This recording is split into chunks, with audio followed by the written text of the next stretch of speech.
अधिकारी आहे, 22 PSI आहे, 341 कर्मचारी आणि 51 महिला कर्मचारी इथं बंदोबस्तमध्ये तैनात आहे आणि 2 ठिकाणी आपलं RCP देखील इथं तैनात आहे। आपलं पब्लिकसाठी जे पार्किंगची फॅसिलिटी आहे सर्व्हिस रोडमध्ये करण्यात आलेलं आहे।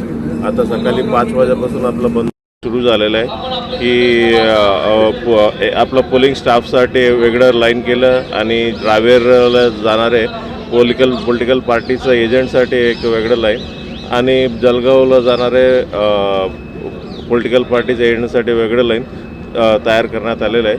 सर्व बंदोबस्त व्यवस्थितपणे चालू आहे। सर, आतापर्यंत किती लोकांवरती प्रतिबंधात्मक कारवाया झाल्या, किती तडीपार झाले, किती लोक आहेत, किती पूर्ण आचारसंहिता लागू झाल्यापासून जर विचारत असतील तर म्हटलं आतापर्यंत सर्व कलमानुसार बॉन्ड घेण्यात आलेले जवळपास 5000 लोकांवरती घेतलेलं आहे आणि 41 लोकांना आम्ही तडीपार करण्यात आला। आचारसंहिता लागू झाल्यापासून MPDAचा कारवाई 16 लोकांवरती करण्यात आलेला आहे आणि आजच्या विषयावर म्हणजे आपल्या उपद्रवी लोक 201 लोकांना आपण आयडेंटिफाय करण्यात आलं। ही सर्व लोकांना 3 दिवसासाठी जळगावच्या बाहेर पाठवण्यात आलेलं आहे। पाठवलं गेलं आहे का?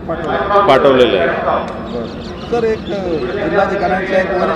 जिल्हाधिकाऱ्यांचं एक वरिष्ठांना एक पत्र आहे की कायदा सुव्यवस्थेचा प्रश्न निर्माण होऊ शकतो आणि अशी काही परिस्थिती आहे का जिल्ह्यामध्ये? जिथे जिथे संवेदनशील ठिकाणी आहे राजकीय दृष्टीनं तिथं आपला बंदोबस्त तैनात केलेला आहे आणि एरियामध्ये जे कोणी प्रॉब्लेम क्रिएट करू शकतील अशा लोकांना आपण पोलीस स्टेशनला बोलवून समज देण्यात आलेला आहे आणि सगळीकडे बंदोबस्त लागलेला आहे। आपला सर्व तयारी आहे, कोणताही मोठा कायदा सुव्यवस्था प्रश्न होणार अशा काही वाटत नाही आहे। जरी कुठे झालं की त्याला व्यवस्थितपणे आपण हँडल करूया।